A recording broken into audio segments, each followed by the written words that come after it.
that detector a few seconds, just sure, because I don't want it to re-alarm, as it tends to do.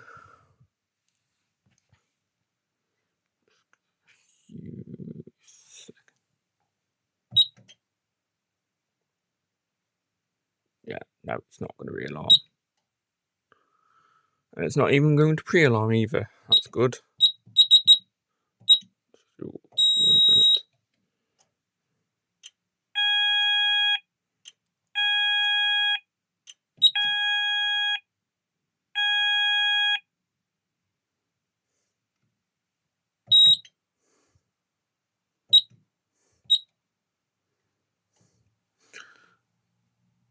Yeah, as you can see, there's no fault because I've got the batteries hooked up. This is what I'm using. Two batteries. It's not ideal, I will admit, but it does seem to do the trick. And it's like we